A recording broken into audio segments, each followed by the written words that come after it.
Percayalah saudara bahwa Allah yang kita sembah, yang bernama Yesus Kristus, adalah Allah yang tidak pernah ingkar janji. Makanya saya suka saudara power statement ini. Seperti Kristus dengan firman-Nya, harusnya demikian orang-orang percaya dengan perkataannya. Artinya, saudara, kalau Yesus tidak pernah ingkar janji, kalau Yesus saudara jujur dan punya integritas, harusnya orang-orang percaya juga punya integritas. Karena gurunya adalah Yesus Kristus yang tidak pernah ingkar janji. Sebab itu saudara, dia berikan dua garansi. Yang pertama, ia persiapkan segala sesuatunya after daripada kematian kita, apa yang harus kita kenakan dan kita gunakan nanti di sana saudara. Nah, itu bagian Tuhan. Pertanyaannya bagi kita, apakah kita sudah melakukan bagian kita hidup dalam Tuhan? Jaminan dan garansi yang kedua apa saudara? Ia memberikan rohnya kepada kita. Nah, sekarang saudara tinggal keputusan kita.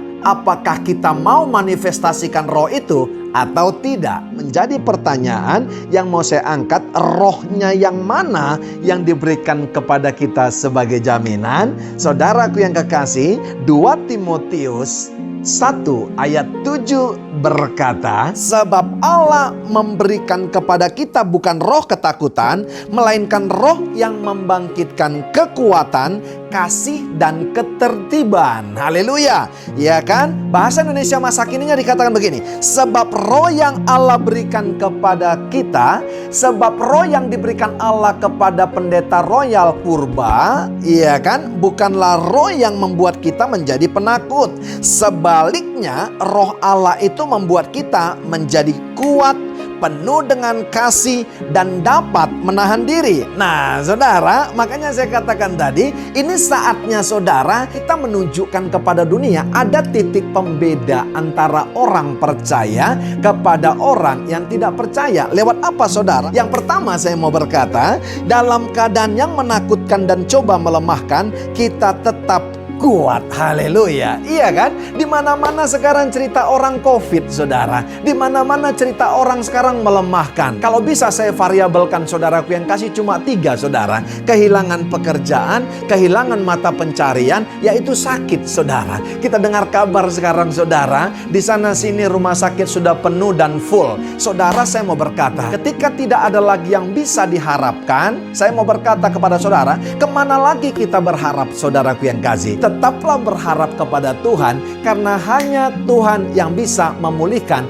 atau meluaskan keadaan yang mencekam dan sedikit menakutkan ini. Yang kedua, saudara, dalam keadaan di mana kasih semakin suam, kita orang-orang percaya tetap penuh dengan kasih. Seperti yang dikatakan 2 Timotius 1 ayat 7 tadi. Jadi saudara selalu ada kasih.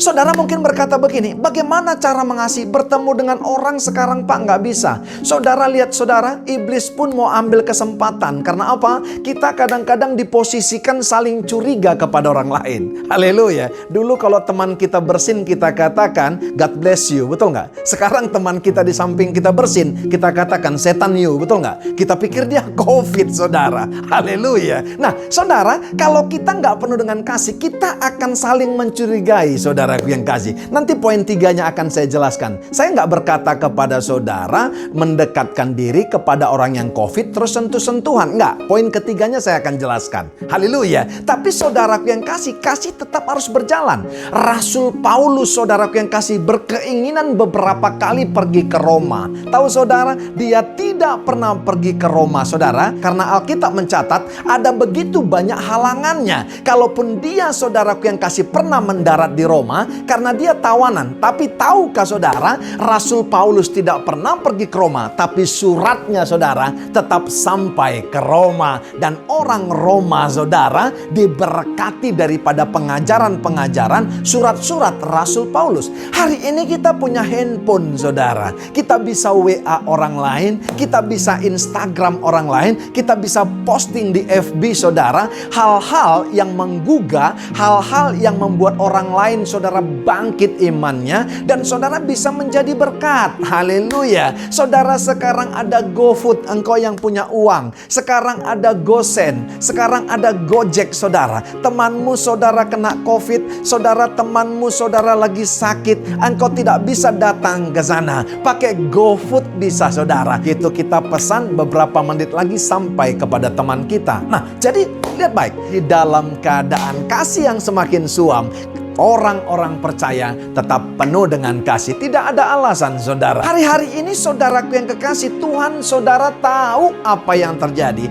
Tapi dia pun saudara mau melihat kita, apakah kita makin penuh dengan kasih. Jangan-jangan seperti apa yang dikatakan Alkitab. Memang hari-hari ini, hari-hari terakhir ini, kasih itu semakin suam dan semakin langka. Dan orang saudara cenderung mengasihi dirinya sendiri. Bahkan masih beribadah, tapi sudah memungkiri yaitu hakikat daripada ibadah tersebut. Saudara, kita bisa melakukan apa saja saudara. Ada begitu banyak fasilitas, ada begitu banyak saudara yang kasih yang bisa kita pakai untuk memberkati orang lain lewat media sosial, lewat apapun saudaraku yang kekasih, untuk mengasihi mereka. Telepon saudaramu yang lagi sakit, doakan mereka saudara, kasih kata-kata peneguhan, kasih pesan-pesan profetik, kasih nubuatan-nubuatan kepada mereka, doakan mereka, karena Alkitab berkata doa orang yang benar besar kuasanya bila dengan yakin didoakan. Haleluya. Itu yang kedua saudara. Yang ketiga dikatakan tadi saudara, 2 Timotius 1 ayat 7, sebab Allah memberikan kepada kita bukan roh ketakutan, itu yang pertama,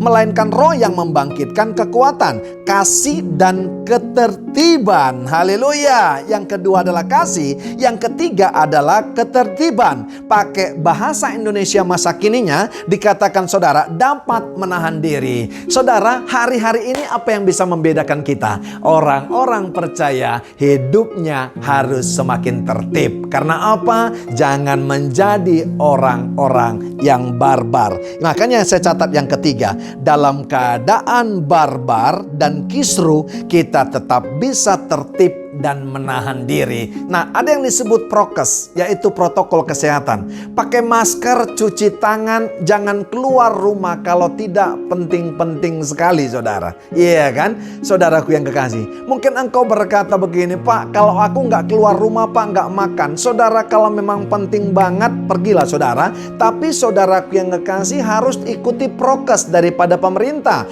Pemerintah yang ada memimpin kita adalah wakilnya Tuhan. Harus taat dan tunduk kepada mereka. Saudara harus cuci tangan. Saudara jangan berkerumun dan berkumpul. Tahan diri saudara. Saudara yang punya uang, yang suka ngopi-ngopi, saudaraku yang kasih. Engkau saudaraku yang kasih yang suka pesta-pesti, saudaraku yang kasih. Hari ini yang bisa membedakan kita daripada orang dunia adalah apa? Kita bisa tertib dan kita bisa menahan diri. Baru satu ketika orang lain mengatakan begini, kok hari gini COVID seperti ini, dalam keadaan yang mencekam, dalam keadaan yang luar biasa menakutkan, kok mereka semakin kuat ya. Haleluya. Itu yang pertama. Yang kedua saudaraku yang kekasih, di luar sana ada begitu banyak kasih yang semakin suam karena orang hanya memperhatikan dirinya sendiri, tapi orang-orang percaya tetap penuh dengan kasih dan memperhatikan orang lain dengan apa yang ada padamu. Yang ketiga saudara,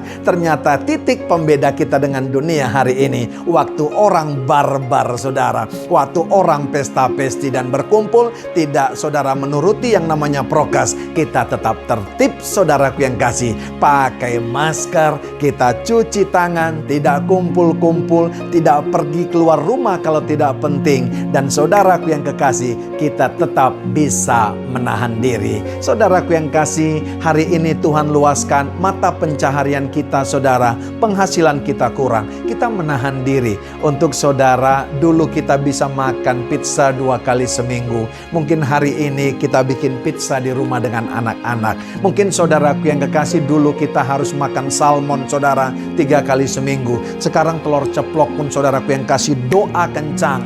maka saudaraku yang kasih, vitaminnya Tuhan bisa jadikan sama dengan vitaminnya yang ada di salmon. Saudaraku yang kasih, Tuhan bisa kerja apa saja. Kita menahan diri seperti bagaimana Yesus menahan diri ketika dia diancam, ketika dia dianiaya, ketika dia diintimidasi. Maka saya percaya ini kita jalankan saudaraku yang kasih. Titik pembeda itu luar biasa dan kita akan menjadi orang-orang yang dahsyat. Lebih daripada itu, apapun yang kita lakukan, siapkan dirimu, hidup dalam kebenaran, hidup saudaraku yang kasih menjadi berkat. Saya mau berkata, kematian tidak menjadi hal yang menakutkan lagi karena Anda sudah melakukan apa yang menjadi bagian Anda. Tuhan memberkati kita.